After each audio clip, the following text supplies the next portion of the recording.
Oui, dans la nature, autour de nous, tout ce que tu fais, Seigneur, est merveilleux.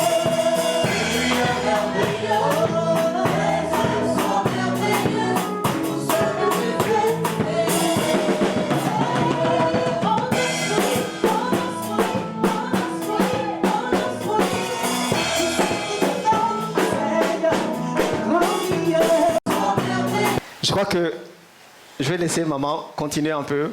On va voir aussi Sauvin. Pourquoi ça ne marche pas? Qu'est-ce qui peut entraver que ces eaux vives coulent dans nos seins? Amen. Qu'est-ce qui peut entraver? Alors que Dieu dit qu'il nous a donné l'amour par l'Esprit Saint, qu'il a déjà donné l'amour dans nos cœurs, dans Romains 5:5. Mais qu'est-ce qui empêche que cet amour coule comme des eaux vives vers ton conjoint, vers ta famille, vers tes parents? Qu'est-ce qui empêche à ce que ces eaux vives de l'amour coulent? Amen. Acclamez ma chère ici. Soyez bénis. Étant Dieu, comment dire, très tolérant, trop large, on peut aller coucher avec un homme, l'homme peut découcher et demain venir à l'église, le lendemain venir à l'église pour prier. Parce que je voyais des hommes qui sont infidèles. Parce que je savais que toute la nuit on s'est battu. Le lendemain quand même, comme on a grandi comme ça, on va à l'église. Et il me répondait, en tout cas moi je crois que Dieu ne doit pas être comme ça. Alléluia. Amen. Je gardais cela dans mon cœur. Il m'a fait passer dans ces moments pour toi et pour moi.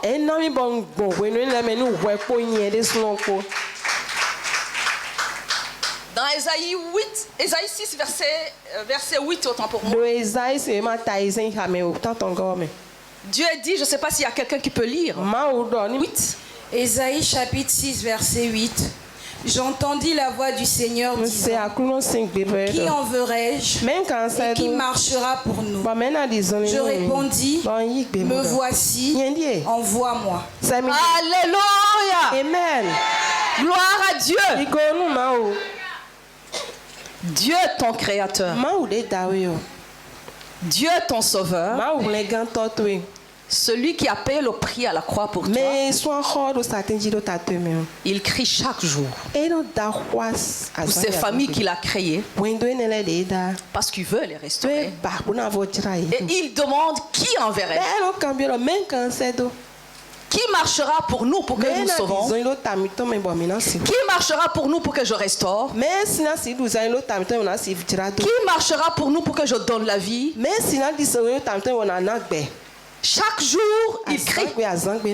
Sa voix retentit dans ton cœur et dans mon cœur jusqu'à ce qu'il y ait un jour quelqu'un.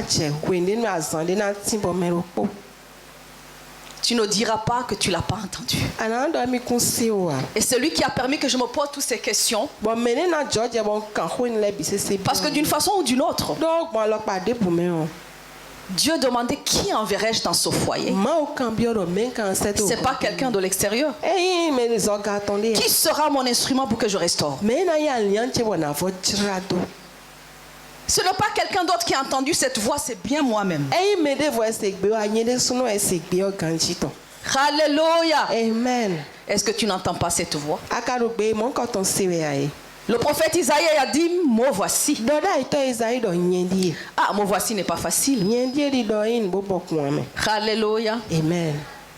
Gloire à Dieu. C'est pourquoi le Seigneur suscite des circonstances pour que nous puissions dire avec le dernier souffle, me voici Seigneur. Et ce jour, aujourd'hui, c'est ce cri pour toi et pour moi.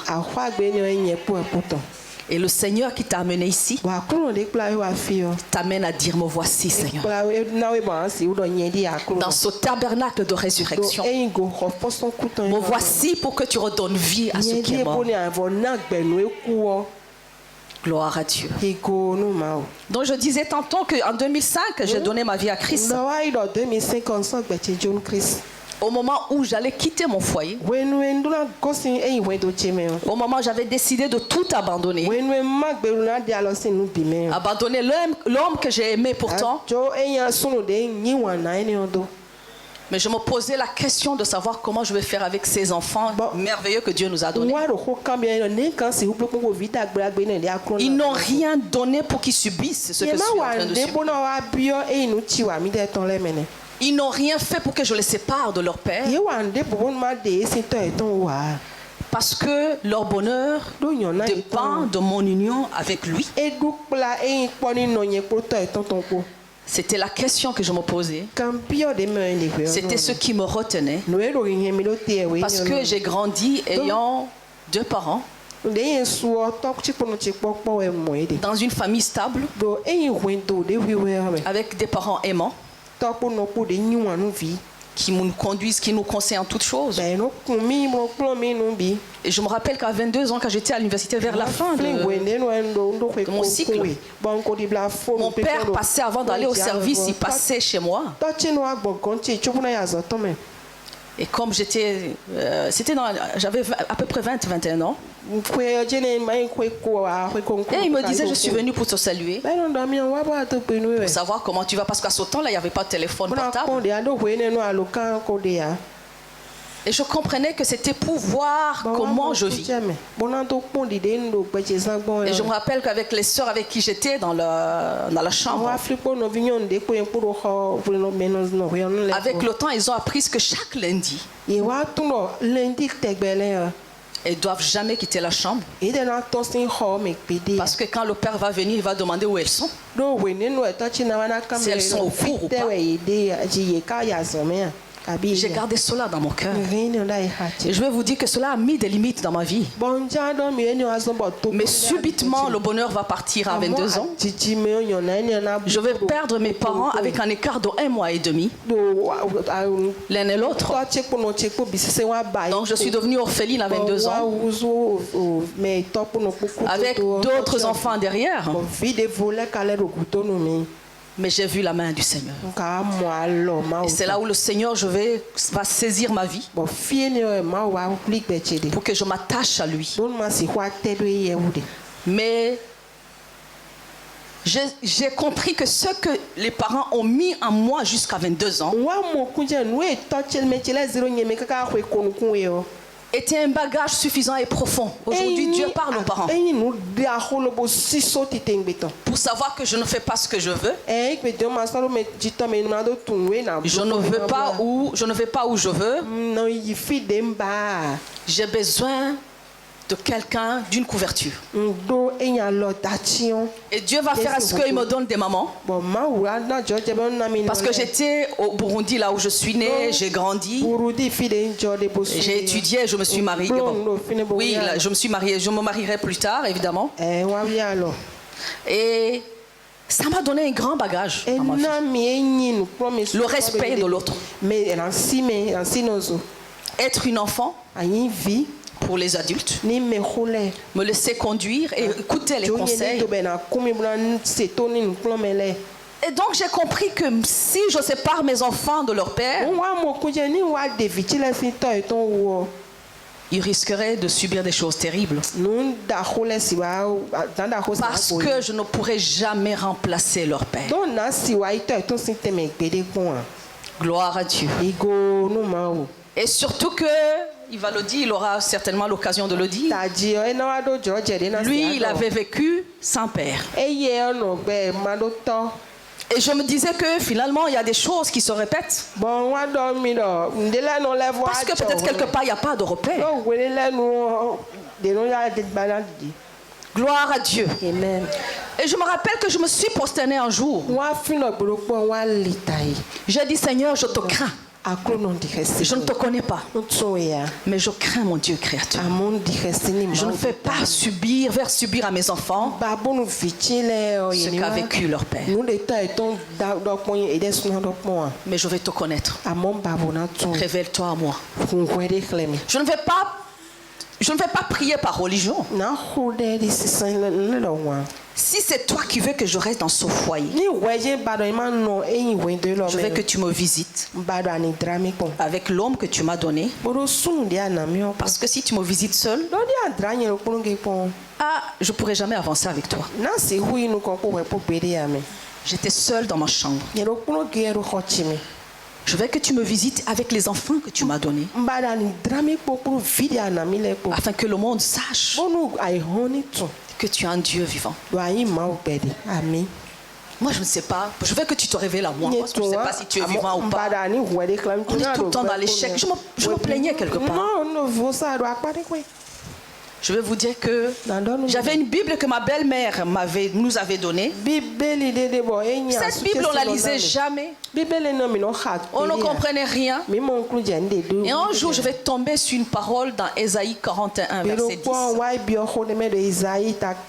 qui dit que ne crains rien car je suis avec toi. Ne promène pas des regards inquiets car je suis ton Dieu. Je te soutiens et je viens à ton secours. Cette parole est restée dans mon cœur. Gloire à Dieu. Le mois qui a suivi, ma vie va changer subitement. Je ne fais rien sans prier, il est là, il peut le dire. Je ne vais nulle part sans prier. Je me demande qu'est-ce qui m'arrive. Gloire à Dieu. Mais les problèmes s'amplifiaient dans ma maison. Les problèmes s'amplifiaient dans le foyer. Gloire à Dieu. Jusqu'au jour où j'ai dit, bon, tu as entendu ce que je te demandais. Mais comme je n'ai pas de réponse, je m'en vais. Alléluia. Amen. Est-ce que tu n'es pas arrivé jusque-là? Mais le Seigneur a une parole pour toi. Gloire à Dieu. Un mois après, j'ai reçu une visite de deux jeunes pasteurs. Et quand ils sont arrivés chez moi,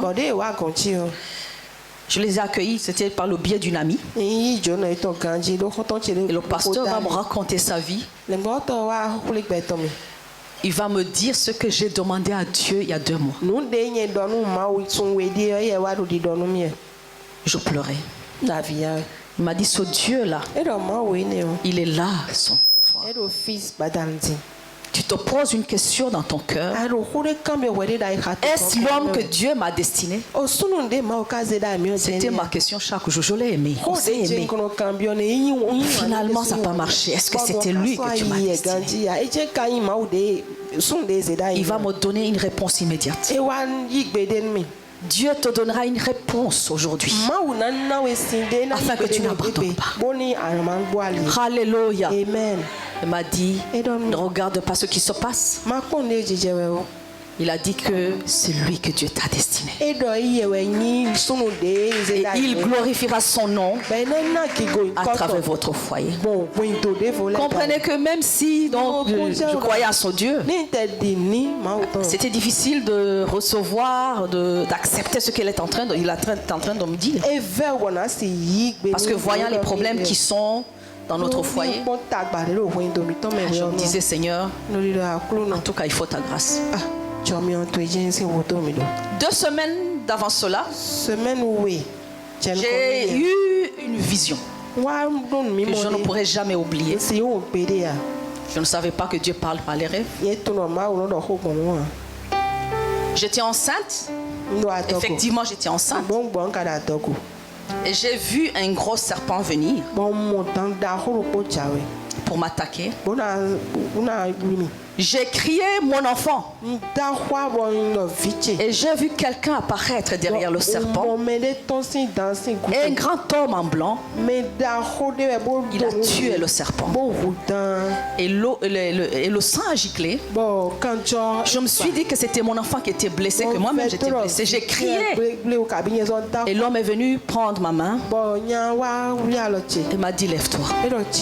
Je me suis levée. Il m'a dit, ne crains rien. Il m'a dit, viens, marche avec moi. Nous avions un grand jardin chez nous. Et il m'a dit, marche avec moi. Mais je dis, je ne peux pas marcher parce qu'il y avait des serpents partout, de petits serpents partout dans le jardin. Et l'homme va me dire, n'aie pas peur, piétine-les.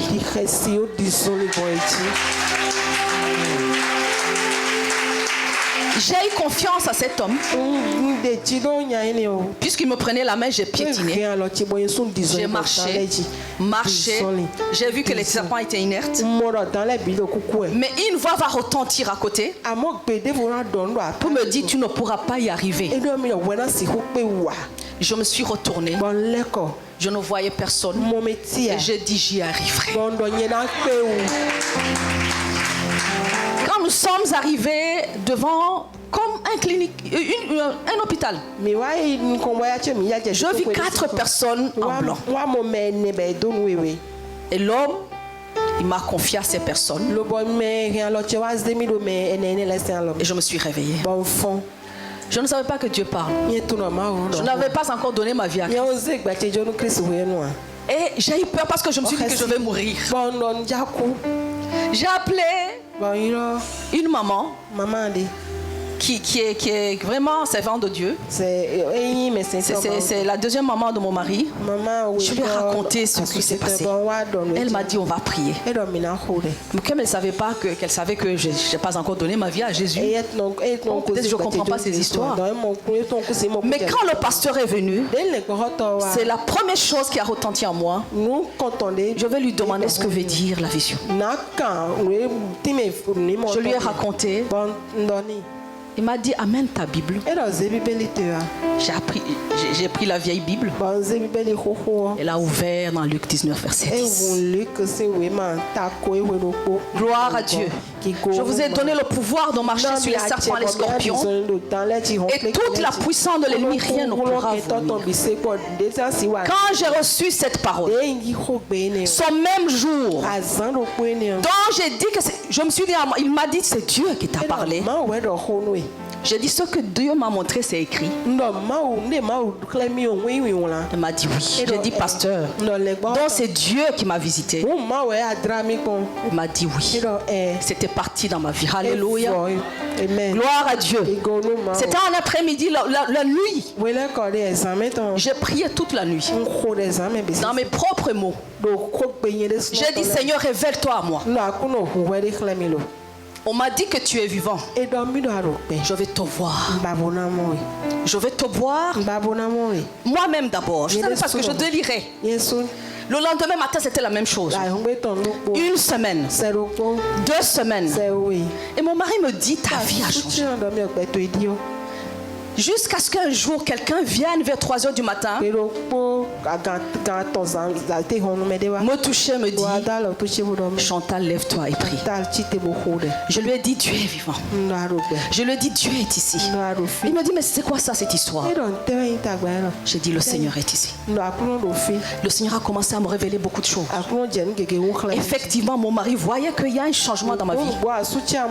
Et une présence qui m'utilise. Mais je change positivement. Parce qu'avant c'était chaud. Il suffisait qu'il rentre tard. Je vais parler jusqu'au petit matin. Alléluia. Amen. Et cela l'a poussé à faire quoi? À me frapper. Est-ce que Dieu parle à quelqu'un? Des ténèbres à la lumière de Christ. Qui enverrai-je? Qui marchera pour moi? C'est toi que Dieu veut d'abord. Le canal de Dieu, Dieu est pur. Alléluia. Amen. Gloire à Dieu. Gloire à Dieu. Ça, c'est un papier mouchoir. Alléluia. Amen. C'est froissé. Le canal de Dieu. Dieu prend la personne comme ce papier mouchoir qui est froissé. Il l'ouvre. Alléluia. Amen. Gloire à Dieu. C'est froissé partout. S'il faut qu'ils mettent un fer à repasser, chaud. Alléluia. Amen. Gloire à Dieu. Il prend des choses, il prend des pièces. Ta vie qui est dépiécée. Parce qu'il ne peut pas l'utiliser dépiécée. Il a besoin de chaque pièce de ta vie. Au moment où ces pièces sont délaissées, elles n'ont plus d'importance, elles n'ont plus de valeur. Tu es qualifié pour Dieu. Alléluia. Amen. Est-ce que tu es comme aujourd'hui, tu peux te dire que tu es comme il y a longtemps Maman Chantal. Une vie dépiécée, incomprise, frustrée, dans un pays étranger. Parce que mon pays dans lequel je suis né était devenu étranger pour moi. Alléluia. Amen. C'est dans cette grâce que Dieu m'a qualifié. J'ai cru en sa parole. C'est là où je vais en venir ce matin. Croire à la parole. Il n'y a pas de vin nouveau sans, comme mon mari l'a dit, la parole et le Saint-Esprit. Il n'y a pas de vin nouveau si Jésus n'a pas la première place. Gloire à Dieu. Il n'y a pas de vin nouveau si on ne fait pas ce qu'il nous demande de faire. Il va prendre d'abord ta vie, toi qui l'as appelé. Il va te mouler. Il va te froisser encore. Afin qu'il te montre qu'il peut te redonner vie. Et si tu continues, il va te refroisser encore. Parce que lui, il est capable de te ressusciter. Et si tu refuses, il va t'enterrer encore. Parce qu'il est capable de te ressusciter. Jusqu'à ce que tu comprennes qu'il veut te donner la vie. Et c'est ce qu'il a fait avec moi. Gloire à Dieu. Gloire à Dieu. Je vais saisir cette parole qu'il m'a donnée. Je regardais la vie de mon époux. Mais je voyais qu'il y avait quelque chose. Il y avait comment dire, une force qui agit derrière lui. Ce n'est pas l'homme que j'ai aimé. Ce n'est pas l'homme qui m'a épousé. Il y a une force derrière. Chaque jour, je demandais d'où vient cette force. La famille qui était vraiment attachée à moi au départ, la belle famille, va se lever contre moi. Et Dieu va permettre cela pour faire éclater sa gloire. Dieu a fermé le cœur de Pharaon. Il a endurci pour qu'il manifeste sa gloire, afin que la gloire lui revienne à lui seul, car il ne partage jamais sa gloire. Et dans une famille, il ne partage jamais sa gloire, parce qu'il est écrit que toutes les familles de la terre tirent leur nom du ciel. Gloire à Dieu. Gloire à Dieu. Le Seigneur va saisir ma vie. Comme le serviteur de Dieu l'a dit, tant que la parole ne te remplit pas, tant que la parole n'arrive pas jusqu'au bord, Dieu ne peut pas faire un miracle. C'est pas parce qu'il n'en est pas capable. Parce qu'il veut un instrument. Non pas pour ton propre foyer seul, mais pour les nations. Gloire à Dieu. Qui enverrai-je? le conquérant vainqueur. Il ne peut pas aller conquérir s'il n'a pas conquis son territoire. Le territoire de sa paix. Le territoire de son bonheur. Le territoire de sa joie. Il ne peut pas conquérir. Alléluia. S'il n'a pas conquis chez lui. Ou chez elle. Gloire à Dieu. Alléluia. Mais qu'est-ce qui nous empêche, qui est sauveur dans nos vies? Quand nous marions, chacun vient avec son bagage. Chacun dépose sa valise. C'est la valise de la tradition. C'est la valise du caractère.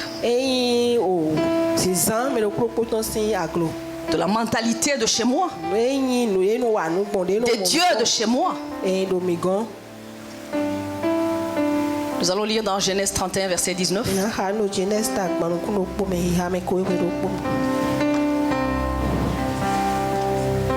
Genèse 31, verset 19.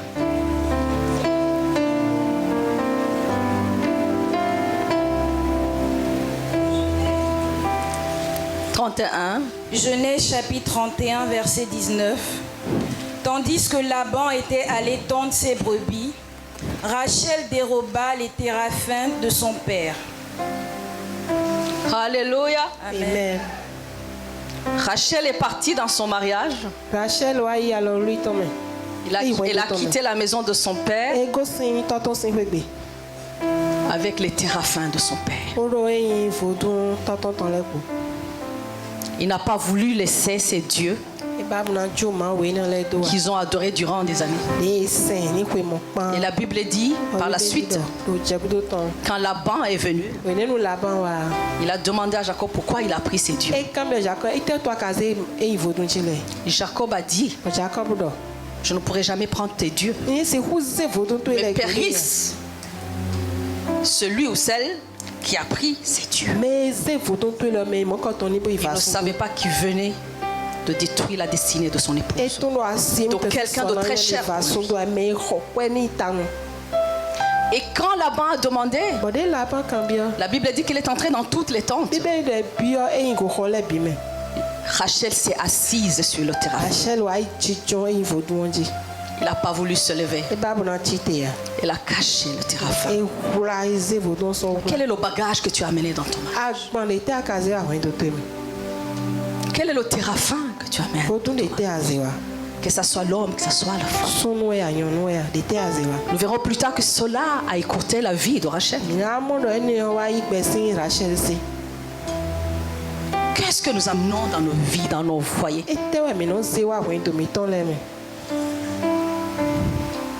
Alléluia. Est-ce la tradition de nos parents? Dieu dit tu ne peux pas avoir le vin nouveau avec la tradition de tes pères. La Bible dit encore qu'on ne peut pas mettre le vin nouveau dans de vieilles outres. Parce que ça fait, comment dire, ça fait rompre les vieilles outres et le vin se répand. Est-ce que c'est pas ce qui se passe dans les foyers? Nous voulons mettre le vin nouveau. Nous voulons vivre la vie de Dieu et vivre nos traditions en même temps. Et notre vie se rompt. Et le vin disparaît. La joie de Jésus disparaît. On a pris des vases consacrés qui étaient destinés à la purification des Juifs. C'était des vases mis à part. Gloire à Dieu pour les choses de Dieu. Dieu nous met à part. Et Dieu fait que cette manifestation se fasse dans notre vie. En détruisant les anciennes fondations. Mon caractère avec Galates 5 verset 19 te fait mourir à toi-même afin que tu sois un vase d'honneur qui peut contenir cette fois la parole de Dieu. Nous ne pouvons pas avoir le vin nouveau sans l'aide du Saint-Esprit et de sa parole. Nous ne pouvons pas conquérir, être de conquérants vainqueurs sans la communion avec le Saint-Esprit. Aujourd'hui, l'Église veut conquérir avec l'onction. Aujourd'hui, l'Église veut conquérir avec Christ par la bouche. Mais je vais vous dire, frères et sœurs, Christ est une vie. Alléluia. Amen. Christ est une vie qui commence par moi-même. Christ est une vie qui commence par mon foyer. Et si ce n'est pas encore arrivé, ce n'est pas un problème. Le Dieu qui donne la vie commence par le foyer. Mais je dois l'inviter dans mon foyer. Je vais lui dire, je vais vivre ta vie, Seigneur. Qu'est-ce que nous voyons aujourd'hui dans nos foyers? Et il y a la Bible à la main. Nous voyons beaucoup qui partent à l'église en train de se chamailler. Nous voyons des gens qui font des cultes à la maison, mais les enfants sont dans les bois de nuit. C'est la confusion totale dans les foyers de Dieu. Parce que nous ne voulons pas payer le prix. Parce que nous voulons garder nos bagages. Dieu a dit, j'ai dehors. Genèse 12, il a dit à Abraham, va-t'en de ton pays, de la maison de ton père, de la maison de tes traditions, de la maison de tes coutumes, de la mentalité de ton pays, de ton environnement, et va dans le pays où je te dirai. Gloire à Dieu. Alléluia. Amen. Va-t'en, est-ce que nous avons quitté? C'est ça ce qui nous cause des problèmes. Suivre Christ est un prix à payer. Il a déjà payé le prix à la croix. Mais le prix qu'il demande pour nous, c'est le prix de l'obéissance. L'obéissance. Gloire à Dieu. Je me rappellerai toujours de toutes ces visions que Dieu m'a données. Toutes ces années qui ont été comme un carnet de route dans ma vie. J'ai vu un jour un homme sur un arbre. Et dans la vision, j'allais me soulager. Immédiatement, j'ai reculé, j'ai eu peur. L'homme est descendu de l'arbre. Il avait une grosse Bible. Et il m'a dit, fille du Seigneur, tu es l'ami de Dieu. Il n'y a rien que tu as demandé à ton Dieu qui ne t'a pas exaucé. Tu parles à ton Dieu comme tu parles à un ami, et c'est vrai. Mais retiens ceci. Il a pris la Bible. Il m'a donné la Bible. Garde-la précieusement. Et il m'a dit deux choses. Éloigne-toi de la convoitise. Et quand il a dit ça, moi je me disais convoitise. Bon, si c'est vraiment histoire de femmes, sac à main, chaussures. En tout cas, Seigneur, c'est pas moi. Ça, j'ai laissé tomber. Mais je sentais en moi qu'il me disait quelque chose de très profond. Il m'observait admirablement, avec tendresse. Et il m'a dit une autre chose que je vais partager avec vous, avec mes soeurs. Il m'a dit, considère ton époux. Considère toujours ton époux. Et ce temps-là, j'étais très fâchée contre lui. Et en moi, je me suis dit, en tout cas, je suis fâchée contre lui. Et quand je me suis réveillée, je me suis repentie. Mais j'ai gardé la vision. Je continuais de prier pour que le Seigneur m'éclaire. À nous voir, on était très bien. On servait le Seigneur. Alléluia. Amen. Mais je comprenais l'importance de la parole. Quelques semaines plus tard, je vais avoir une autre vision. je vais voir un vieillard. Et le vieillard m'a montré des clés qui étaient accrochées sur un mur. 2 trousseaux de clés. Un petit trousseau et un gros trousseau. Et il m'a dit, va prendre un des trousseaux. Timidement, j'ai voulu prendre le petit. Il m'a dit non. Il a pris le gros. Il m'a remis. Il m'a dit, voici les clés de la vie. J'ai pris les clés. Je les ai élevées vers le ciel dans la vision. J'ai dit, Seigneur, je te rends grâce de ce que tu m'as donné, les clés du royaume des cieux. Ce que je lirai sur la terre sera lié dans les cieux. Ce que je délierai sur la terre sera délié dans les cieux. Et les portes du séjour de mort ne pourront jamais contre ma vie, ni contre ma famille. Je te dis merci, Seigneur, de ce que je suis la lumière du monde, le sel de la terre, l'héritier du royaume des cieux, co-héritière avec Christ. J'ai proclamé. Et à la fin, j'ai dit Amen et je me suis réveillée. C'était glorieux. Gloire à Dieu. C'était vraiment glorieux. J'étais émerveillée par cette grande vision. La même semaine. La même semaine. Chaque jour, je disais, Seigneur, je sais que tu m'as donné les clés du royaume. Mais il y a un message profond derrière ce message. En méditant la parole,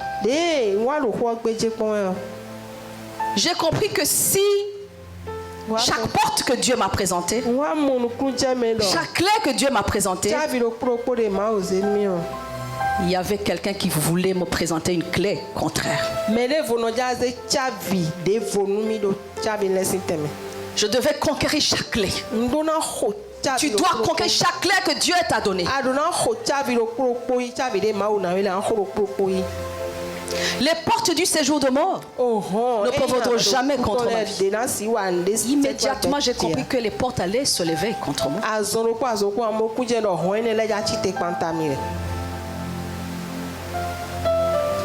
Gloire à Dieu. Est-ce que nous attachons à la destinée que Dieu nous a donnée? Dieu défend ses intérêts. Là où il n'y a pas d'intérêt de Dieu, Dieu ne défend rien. Est-ce que nous sommes l'intérêt du royaume des cieux? Est-ce que mon foyer est l'intérêt de Dieu? Est-ce que mes enfants sont l'intérêt de Dieu? Ou c'est pas la lettre que nous lisons? Est-ce que dans mon cœur, j'appartiens à Dieu? Je suis là, je suis destiné pour répandre le royaume des cieux. Mais il y a quelqu'un qui le sait avant toi. Il y a quelqu'un qui le sait plus que toi. Il y a quelqu'un qui sait que ses foyers appartiennent à Dieu. C'est ça le problème que nous avons. Lui, il sait, il présente ses clichés. Lui, il sait, il a des clés. Alléluia. Amen. Gloire à Dieu. Il y a une parole que j'aime beaucoup dans Hébreux 5, verset 7.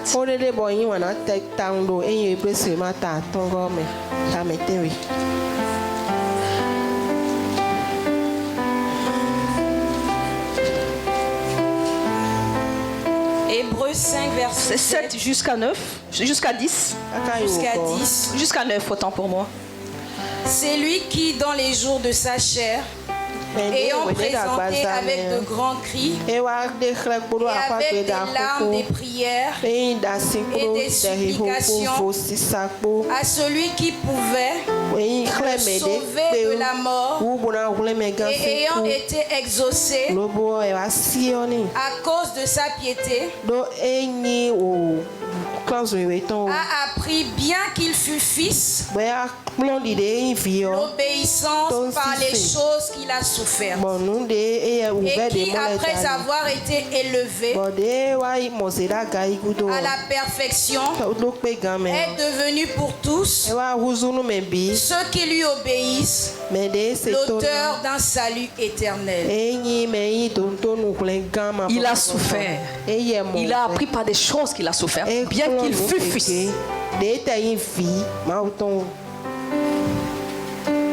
Mais nous ne voulons pas accepter cette souffrance.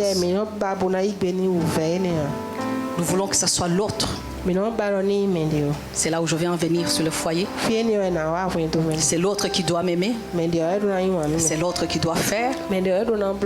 C'est l'autre qui doit m'obéir. C'est l'autre qui doit se soumettre. C'est ça le problème des foyers.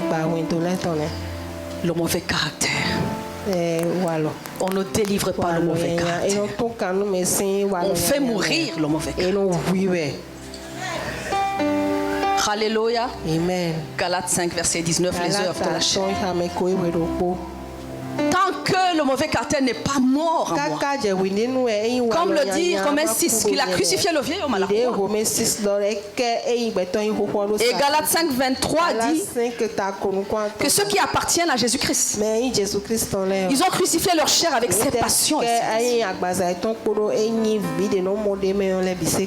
Et Jean 12, verset 24, Jésus a dit que en vérité, je vous le dis, si un grain ne meurt, il ne peut pas porter du fruit.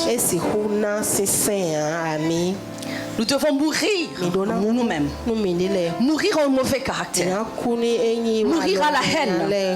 Parce que les circonstances de la vie ont fait qu'il y a eu la haine qui a été ancrée en moi.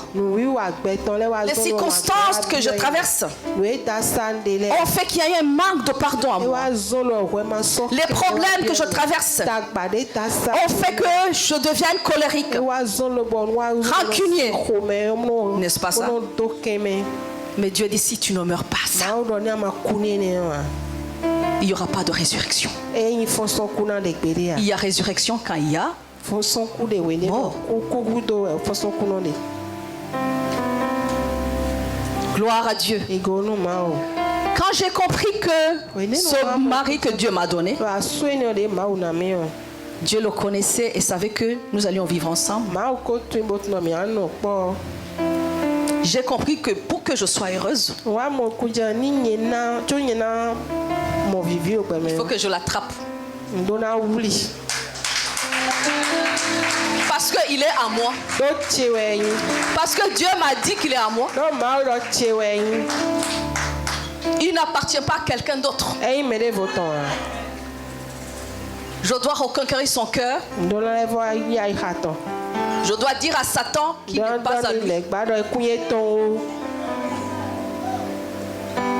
Comment tu vois ton époux et ton épouse? Ou ton épouse plutôt. Le reconquérir, c'était par le pardon. Oubliez tout ce qu'il a fait. Oubliez tout. Et commencer une vie nouvelle. Mais comment oublier? C'est mourir à la rancune. Puisqu'il m'a dit que cette parole est esprit et vie, jour et nuit c'était manger cette parole. Jour et nuit c'était manger. Et mon mari me dit que tu es comme un ordinateur. Alléluia. Je comprenais que dans cette parole il y a la vie. Effectivement, le Seigneur a fait que j'oublie. Parce que je voulais l'atteindre. Alléluia. Je voulais qu'il soit transformé, non pas pour moi-même, afin que l'on sache que mon Dieu est vivant. Alléluia. Amen. Je voulais qu'il soit transformé.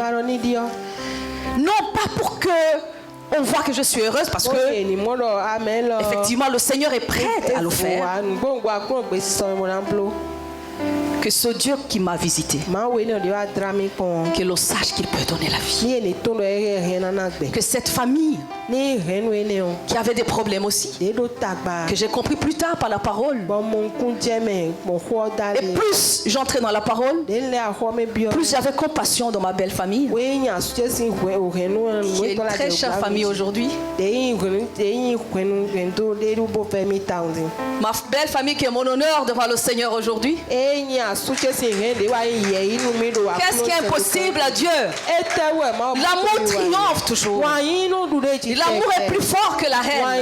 L'amour est plus fort que les offenses. Est-ce que tu peux accepter l'amour de Dieu?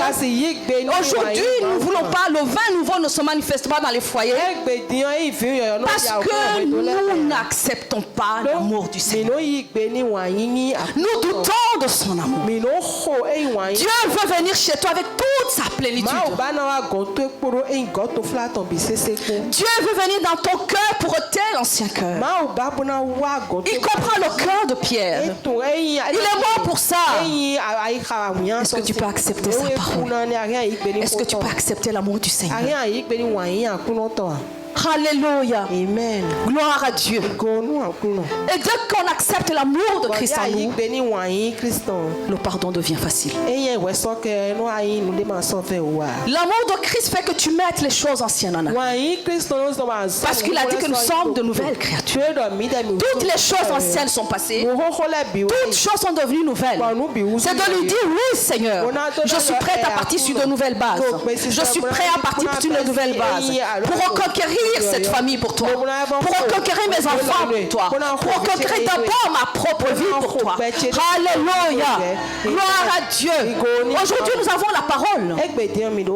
Toutes ces paroles que je vous partage, tout le monde connaît ces paroles. Mais qu'est-ce qui nous manque? Accepter ce que Dieu dit. Ce que Dieu dit que tu es, que je suis. Ce que Dieu dit que tu as et que j'ai.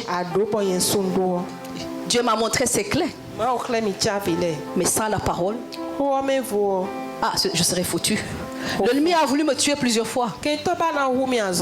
Mais le Seigneur m'a ramené à sa parole. Le Seigneur m'a ramené sur ce qui m'a montré. Et je bénis le Seigneur pour la vie de nos parents. Ce que je vous conseille aujourd'hui, c'est de prendre précieusement tous les enseignements que nous recevons. Ce sont des trésors. Nous ne pouvons pas parler de notre vie ou de notre foyer sans parler de ces enseignements. Des conseils que nous avons reçus de nos très chers parents que nous chérissons beaucoup. Des encouragements. De savoir qu'on ne doit jamais reculer, que nous devons avancer jusqu'au bout. C'est ça la vie du foyer.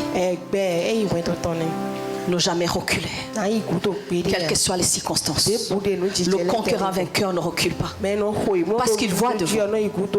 Il voit la gloire de Dieu devant. Il voit la gloire de celui qui l'a envoyé devant. Il voit le grand Dieu devant. Il voit le Dieu infaillible devant. Il voit le Dieu de grâce devant. Le conquérant vainqueur dans sa famille. Il ne voit pas sa propre vie. Alléluia. Il a enterré sa propre vie avec Christ. Il voit la volonté du Père. Il veut répandre la gloire de Dieu sur cette terre. Où sommes-nous aujourd'hui? Nous ne voulons pas payer le prix. Le bagage. Rachel n'a pas voulu mettre dehors le bagage. Il aurait rendu le téraphin à son père. Son père ne l'aurait pas tué. Et la malédiction n'aurait pas été sur elle. Nous rencontrons beaucoup de choses dans le département des familles. C'est dans l'église. 2 mois de mariage. Après le mariage bascule. Les 2 conjoints veulent divorcer. Parce que l'autre ne veut pas se soumettre à la tradition de l'autre.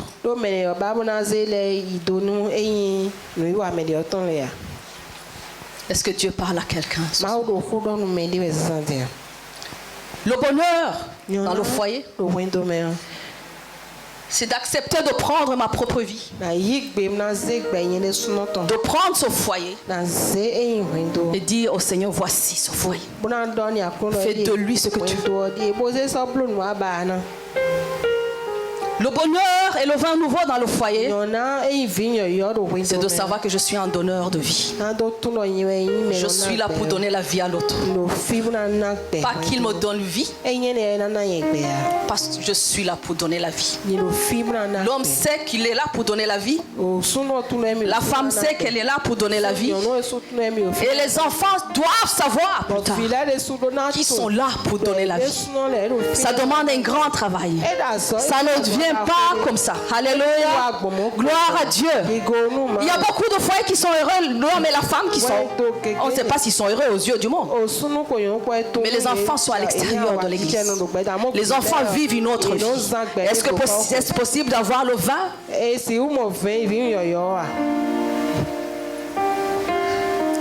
La Bible dit que le fruit de nos entrailles sont l'héritage de l'Éternel. Les fils de Dieu, le fruit de mes entrailles appartient à qui? À celui qui me les a donnés. Ils sont l'héritage de l'Éternel. Mais aujourd'hui, où est l'héritage de l'Éternel? Où se trouve l'héritage de l'Éternel? C'est dans les bois de nuit. C'est dans la vie du monde. L'homme a dit dans la vision, fuis la convoitise. Éloigne-toi de la convoitise. Et Jean 2, verset 15 à 17. Il est écrit que ne mets point l'amour du monde et les choses du monde, la convoitise de la chair, la convoitise des yeux, l'orgueil de la vie. Car celui qui aime le monde, l'amour de Dieu n'est point en lui.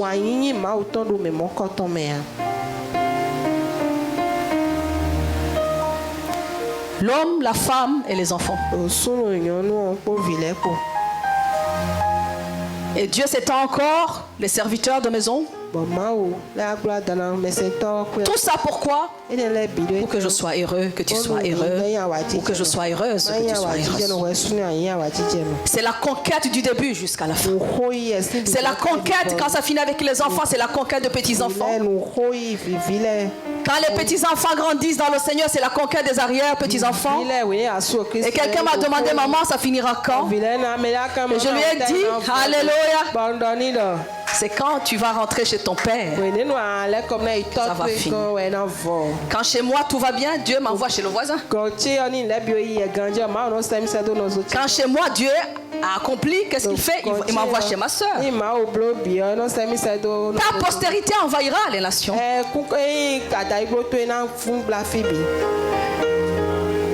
Le bon vin dans le foyer, c'est pour l'intérêt du royaume des cieux. Parce que nos foyers sont l'intérêt du royaume. Papa a parlé des noces. Il faut que Jésus soit l'invité. Il faut que le mariage soit scellé quelque part. Et si ton mariage n'est pas scellé quelque part, c'est ce que Dieu a dit. Dieu a mis les hommes de la loi selon la Bible. Ton mariage est en danger. Même si tu viens de passer 20 ans dans le mariage. Même si tu viens de passer 30 ans dans le mariage. La Bible dit que tu dois sceller ce mariage. Aujourd'hui, les traditions font que on prend le mariage à la légère. Le mariage est un mystère. Ne pense pas à l'argent. Je ne sais pas si tu es dans cette situation. Je t'encourage, mon frère et ma soeur, à sceller ce mariage selon la loi pour garantir ta famille. Ça ne demande pas grand-chose. Afin que tu viennes devant le pasteur et qu'il bénisse ton mariage. Ce n'est pas trop tard avec le Seigneur. Il n'est jamais tard avec le Seigneur. Il n'est jamais tard pour pardonner. Il n'est jamais tard pour conquérir. Il n'est jamais tard pour qu'il redonne vie.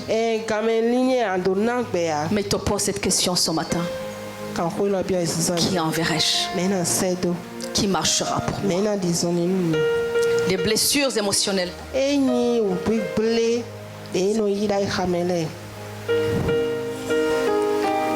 Gloire à Dieu.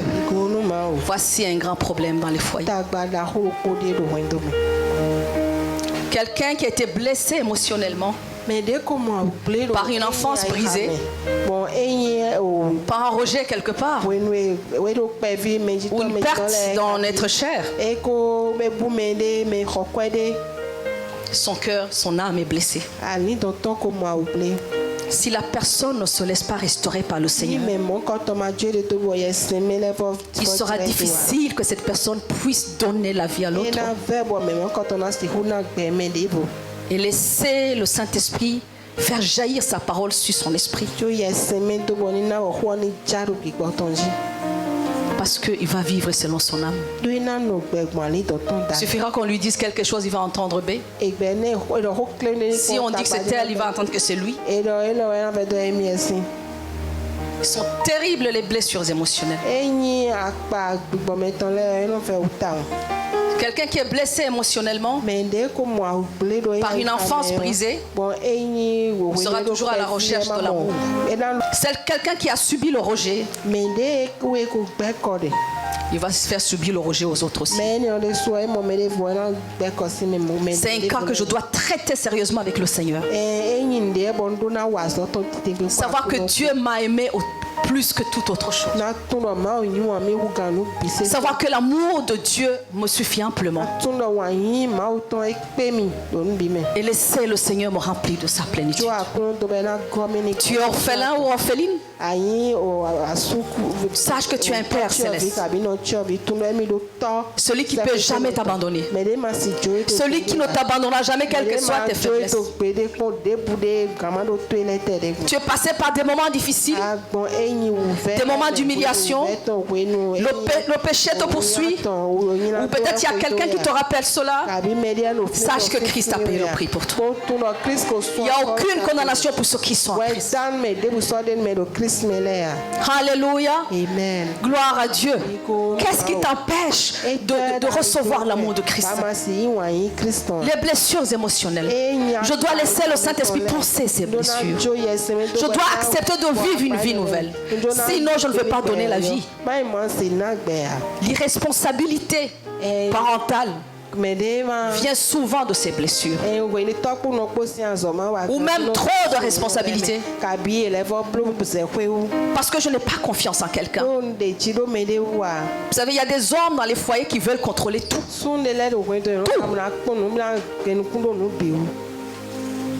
Lui, il croit qu'il est responsable. C'est parce qu'il n'a pas confiance à sa femme. Parce qu'il a grandi comme ça.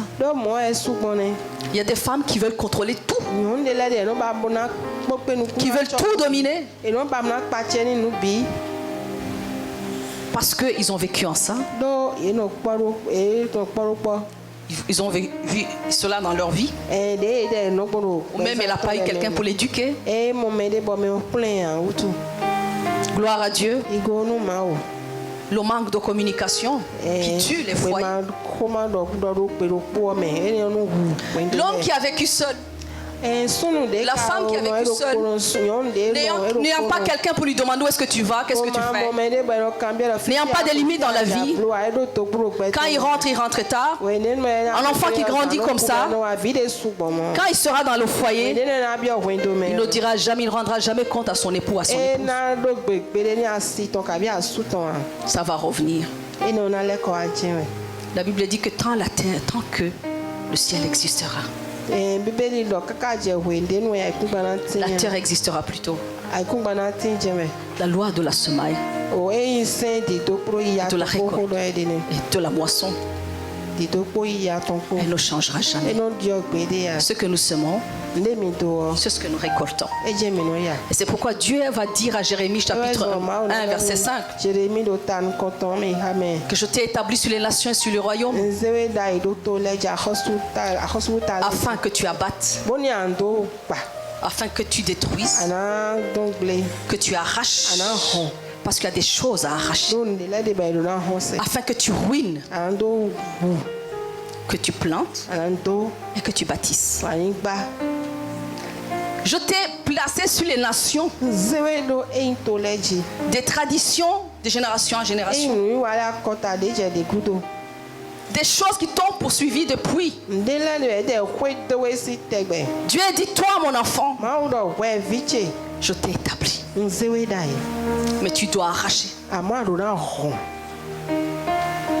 Alléluia. Amen. Tu dois abattre.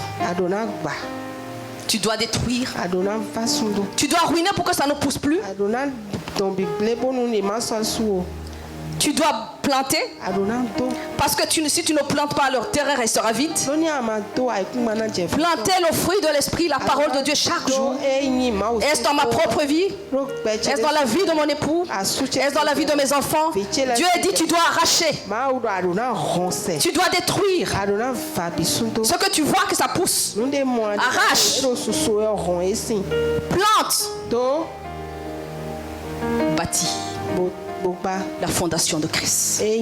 Cette fondation qui est inébranlable. Alléluia. Gloire à Dieu. Gloire à Dieu. Alléluia. Amen. Tant que je n'arrache pas, c'est difficile que je plante. Ce sont des ronces qui vont pousser. Et parfois, ce sont des ronces qui poussent dans nos foyers. Parce que nous ne voulons pas arracher. Nous-mêmes, en nous, dans nos vies, il y a encore des ronces. C'est pas dit que Christ ne nous a pas sauvés, non. Il a dit, je t'ai donné les clés. C'est pas lui qui a les clés pour ta destinée. Il a mis notre destinée entre nos mains. Alléluia. C'est moi qui dois prendre la clé et la présenter au Saint-Esprit et à la parole. Gloire à Dieu. Et je mets cette parole dans ma bouche. Je détruis et je plante.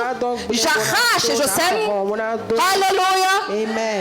Je bâtis une nouvelle fondation chaque jour dans ma vie et dans la vie de ma famille, afin que je sois heureuse. Gloire à Dieu. Je ne peux pas laisser le monde semer dans la vie de mes enfants et croire qu'un jour je vais être heureuse. Les ronces vont pousser. Les arbres vont pousser. Et pour les arracher, ce sera un problème. Oh là là, alléluia. Amen. C'est ce que nous subissons aujourd'hui dans l'église. Le Seigneur m'a enseigné beaucoup dans la vie, dans le ministère des familles, par ma propre vie, et je pleurais. Par la vie de mes enfants. Voir combien le Seigneur est strict sur la vie des enfants.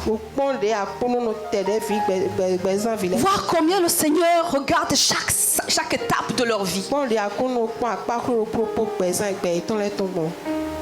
Parce qu'en toi et en moi, Dieu cherche quelqu'un. Comme du temps d'Abraham. En Abraham, Dieu cherchait quelqu'un. C'est pourquoi Dieu, dans son amour et dans sa miséricorde, il n'a pas lâché. Il a laissé tourner. Parce qu'il cherchait Isaac. Il cherchait une postérité qui envahira les nations. En toi et en moi, Dieu cherche quelqu'un.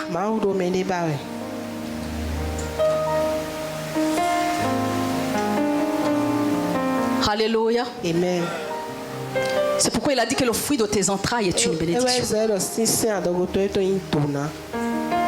Est-ce que je prends au sérieux ce que Dieu m'a dit? Et si je le prends au sérieux aujourd'hui, il dit que ce n'est pas trop tard. Parce que la parole est dans ta bouche. Dieu veut que nous soyons heureux dans nos foyers. Dieu veut amener un vin nouveau dans nos foyers. Mais c'est de saisir l'héritage du royaume. C'est de saisir ce que Dieu a dit que nous sommes. Que nous tirons notre nom du ciel.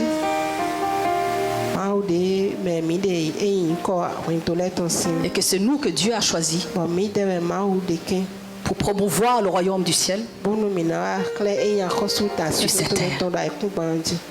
Parce qu'un foyer en échec ne peut pas promouvoir le royaume de Dieu. Un foyer avec des enfants en échec ne peut pas promouvoir le royaume de Dieu.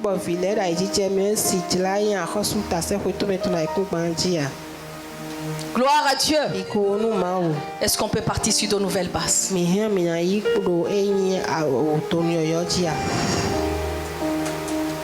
Je vais parler à la fin de... C'est juste pour les foyers. L'éducation des enfants. Nous avons 3 dimensions, 3 types d'éducation qui doivent toujours aller ensemble. L'éducation familiale. Qui est dit comme c'est l'éducation informelle. l'éducation scolaire et l'éducation spirituelle. Les trois vont ensemble. Alléluia. Amen. Mais l'éducation familiale, si elle a échoué, ce sera difficile que Dieu puisse bâtir. Alléluia. Amen. Ça lui demandera du temps pour détruire. Et quand on dit détruire, ça fait mal à celui qui a enfanté.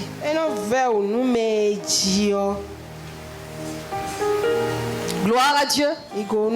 Il dit que des projets qu'il a formés pour nous, ce sont des projets de paix et de bonheur. De paix dans nos foyers, de paix dans la vie des enfants, de paix et de bonheur, pour nous donner un avenir et de l'espérance. Parce qu'il sait que si j'ai échoué dans ce domaine, je ne pourrai pas aller loin. Si j'ai échoué dans ce domaine, je ne pourrai pas marcher dans sa victoire. Quelqu'un m'a dit, maman, il n'y a pas de souci parce que Dieu, tel qu'il nous a sauvés, il va sauver nos enfants. Il faut laisser les enfants vivre. Même à 40 ans, il peut le sauver. Oui, il peut le sauver. Mais le problème que est-ce que je suis sûre parce que je vais subir de ce que le monde a semé dans la vie de mes enfants? Est-ce que je vais tenir sur cette terre? Est-ce que je ne vais pas demander de rentrer tôt avant d'avoir fini ce pourquoi Dieu m'a appelé? Parce que ce sera insupportable dans ma vie. Parce que ce n'est pas l'autre qui va subir. Ce n'est même pas l'oncle qui va subir, c'est celui qui l'a mis au monde qui va subir. C'est pourquoi Dieu a dit, prends précieusement ce que je t'ai donné pour que tu sois heureux. Et suis-moi, alléluia, suis mes principes. Garde précieusement ce que je t'ai donné. Sème dans la vie de tes enfants. Sois un modèle dans la conduite. Sois un modèle dans la parole. Sois un modèle dans l'amour. Sois un modèle dans la foi. Sois un modèle. Dieu veut que nous soyons des modèles.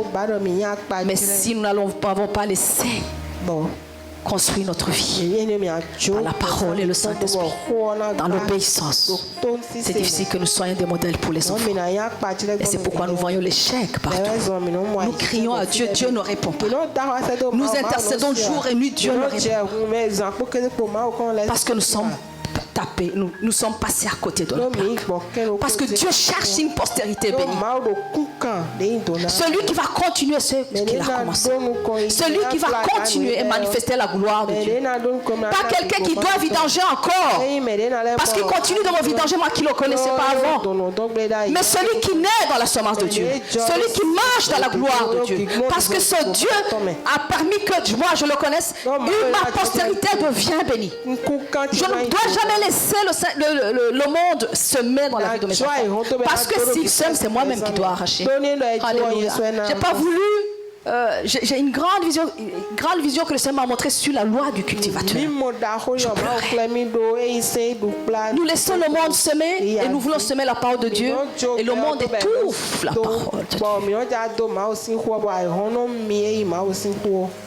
Éduquer demande la fermeté dans la foi. Éduquer demande la rigueur dans la foi. Mais éduquer demande aussi l'amour. Je ne peux pas demander à mon enfant d'aimer Jésus si moi-même je ne manifeste pas cet amour. Je ne peux pas dire à mon enfant d'avoir un bon caractère si moi-même je manifeste un mauvais caractère. Je ne peux pas dire à mon enfant d'aimer la parole si moi-même je n'aime pas la parole. Si je ne m'attache pas à la parole. Je ne peux pas dire à mon enfant de respecter son époux si moi-même je ne respecte pas mon époux. Le vin nouveau. Alléluia. Gloire à Dieu. Amen.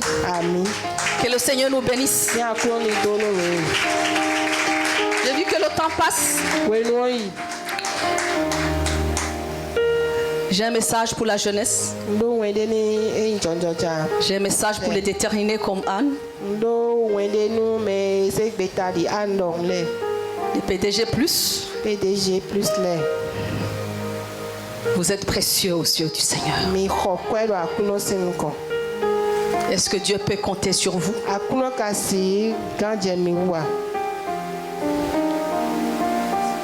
Gloire à Dieu. La jeunesse. Vous êtes bénis. Vous êtes la vigueur du Seigneur. Vous êtes la force du Seigneur dans un monde perverti. Est-ce que tu crois cela? Dieu ne regarde pas tes faiblesses. C'est quand tu es faible qu'il accomplit sa puissance. Est-ce que cette parole peut être un carnet de route pour toi? Et comme il l'a dit, est-ce que tu peux dire, moi voici Seigneur, pour répandre le royaume de Dieu sur cette terre, mais pas faire la promotion du monde, parce qu'on ne peut pas servir deux maîtres. On ne peut pas servir Dieu et maman.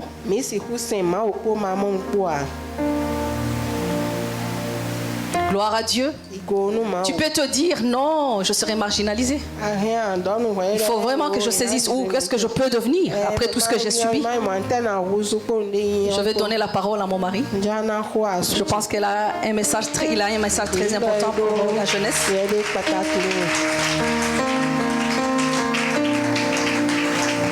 Gloire à Dieu. J'essaie de faire rapidement pour respecter le temps. Donc, comme elle a dit, chacun est venu dans le mariage avec sa valise.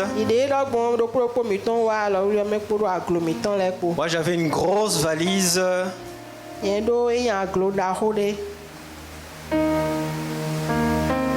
Comment je peux dire? De blessures émotionnelles. D'un enfant abandonné par son père. Je n'ai pas connu mon père étant petit, étant jeune. Et j'ai grandi dans le questionnement. Je me suis toujours demandé pourquoi. Pourquoi? Et plusieurs fois, plusieurs nuits, je me retrouvais à pleurer. J'avais cette amertume. Parce que l'homme qui m'a engendré, que je connaissais, qui vivait très bien, à mes yeux, il était riche. Et moi, j'étais dans la misère. Des fois, je dormais le ventre vide. Et j'étais toujours dans ce questionnement. Depuis mon enfance, jusqu'à ce que j'entre dans les liens du mariage. C'était une amertume tellement profonde qui s'est transformée en haine. Je n'avais rien à donner. Je suis venu dans le mariage sans avoir rien à donner, mais plutôt recevoir. Mais c'était difficile. Je veux dire aux jeunes, à ceux qui traversent des moments pareils, le pasteur qu'elle a mentionné dans ses propos, qui lui a dit qu'il y a la présence de Dieu là, ce pasteur m'a demandé de me voir aussi. Mais il m'a ouvert ma vie comme s'il était en train de lire un livre. Il m'a dit que tu as des questionnements, tu ne comprends pas pourquoi ton père ne prend pas soin de toi. Et il m'a dit une chose qui m'a choqué, je dirais. Mais il m'a dit, Dieu t'aime. Je dis, ah bon? Dieu me connaît? Mais je ne comprenais pas que Dieu puisse me connaître et que je passe des nuits à pleurnicher, à pleurer sur mon sort. Il m'a dit que Dieu m'aime et qu'il a de grands projets pour moi. Moi, je ne comprenais rien. C'était plus fort, c'était trop fort pour moi. Que je comprenne qu'au-delà de cet amour naturel que je n'ai pas reçu d'un père, que Dieu, le Créateur, me connaissait et en plus m'aimait. Cela m'a transformé. Cela m'a changé. Cela m'a amené à chercher à connaître ce Dieu. Mais ce Dieu qui m'aime, je ne comprenais pas, je ne parvenais pas dans ma tête à et dans mon cœur à comprendre cet amour. C'est pour dire aujourd'hui que les jeunes qui traversent, ou quiconque qui aurait traversé ces moments, des moments de rejet, des moments difficiles, en famille, je te dis que Jésus t'aime. Que le Père Céleste, ton Créateur, t'aime. Et qu'il a de grands projets pour toi. Des projets de paix. Pour te donner de l'espérance. Parce qu'il t'aime. Et tout est possible. Amen.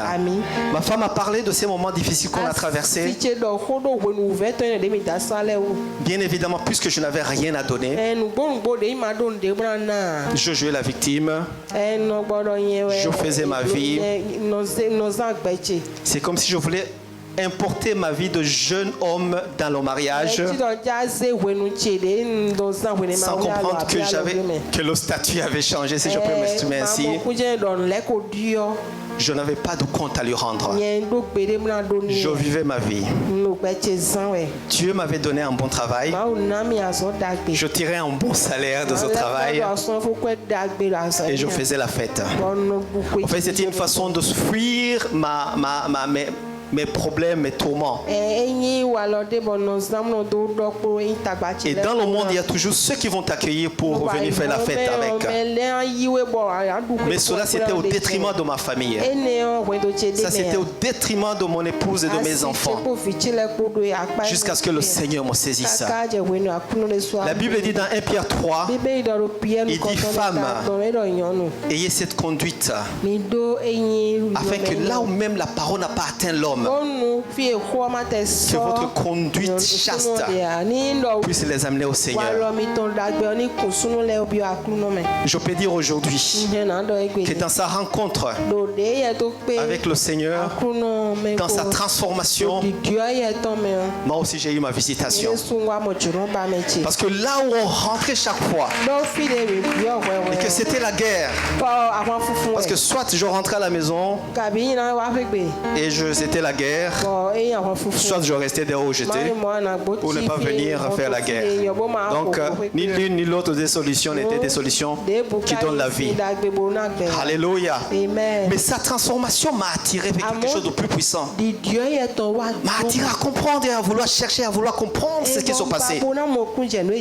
Et c'est dans ces filets-là que je suis tombé. Dans les filets du Seigneur. Parce qu'ils m'ont cherché aussi. Je me cachais, mais il m'a cherché, il m'a trouvé. Il m'a localisé, il m'a trouvé. Alléluia. J'ai expérimenté la force du pardon. La Bible nous dit dans 1 Pierre 4, 8, si je ne m'abuse, que l'amour couvre plusieurs fautes. Que l'amour couvre les fautes. Amen. Et 1 Corinthiens 13, au verset 7, je crois, il dit que l'amour excuse tout. L'amour supporte tout. L'amour est patient. L'amour croit tout. Je peux dire que ma femme a reçu le pardon de Dieu. C'est vrai que le pardon est divin. Dans les psaumes, on nous dit que le pardon et la miséricorde sont auprès de Dieu. Mais son pardon qu'elle a reçu et qu'elle a couvert toutes mes fautes, je n'ai pas pu résister à cela. Et le Seigneur m'a attiré de là. Et je vais dire aujourd'hui, quiconque traverse ces moments, quiconque traverse ces moments, c'est le pardon d'abord. 2 Corinthiens 2 nous dit que pardonne pour que nous ne donnions pas avantage à Satan. Le Seigneur nous a dit dans sa prière sacerdotale, pardonne nos offenses comme nous pardonnons. Nous avons donné la mesure que Dieu pardonne autant que nous pardonnons. C'est-à-dire que si nous ne pardonnons pas, Dieu ne nous pardonne pas. Et si Dieu ne nous pardonne pas, mes amis, vous comprenez. Mais en même temps, Paul a dit que si nous ne pardonnons pas, nous donnons avantage à Satan, à celui qui est venu pour tuer, pour égorger. Amen. Puisque nous connaissons toutes ces choses, mettons-les en pratique. C'est le pardon qui m'a tiré de là où j'étais. C'est la miséricorde de Dieu Dieu, c'est qu'il appelle la corde qui te tire de la misère. La miséricorde qui m'a retiré de ma fosse. Là où je pleurnichais, là où j'étais rentré sans rien, tu as rempli. Alléluia. À travers sa parole, tu as rempli. Il a dit dans Romains 5:5, il nous a déjà rempli de son amour. Amen. Tout ce qu'il nous demande, c'est juste laisser couler. Laisser couler. Laisser les choses anciennes. Laisser nos traditions. Quelqu'un pour finir peut lire Justice, verset 25 et 26. Justice, verset 25 à 26. Dans la même nuit, l'Éternel dit à Gédéon, prends le jaune taureau de ton père et un second taureau de 7 ans, renverse l'autel de Baal qui est à ton père et abat le pieu sacré qui est dessus. Tu bâtiras ensuite et tu disposeras sur le haut de ce rocher un autel à l'Éternel ton Dieu. Tu prendras le second taureau et tu offriras un holocauste avec le bois de l'idole que tu auras abattu. Alléluia. Amen. Quand Dieu a trouvé Gédéon dans les cavernes et qu'il a qualifié de vaillant héros, le jeune Gédéon ne comprenait pas. Mais Dieu l'avait déjà qualifié. Alléluia. Dans mes pleurs, dans mes tourments, Dieu m'avait déjà qualifié. J'étais un conquérant vainqueur qui était dans les cavernes, alors que je devais conquérir ma famille. Gloire soit rendue à Dieu. Mais le Seigneur a dit à Gédéon ici, renverse l'autel de Baal qui est à ton père et abat le pieu sacré qui est dessus. Et tu bâtiras ensuite et tu disposeras sur le haut de ce rocher un autel à Dieu l'Éternel, à l'Éternel ton Dieu. À tout ce que nous avons importé, à tout ce que nous avons amené comme bagage, à toutes ces traditions, Dieu dit, abasse-la. Et tu fais un sacrifice de Dieu par le sang versé à la croix. Alléluia. Nous avons déjà un autel par le corps de Jésus-Christ qui a été offert pour nous. Amen. Soyez bénis. Amen.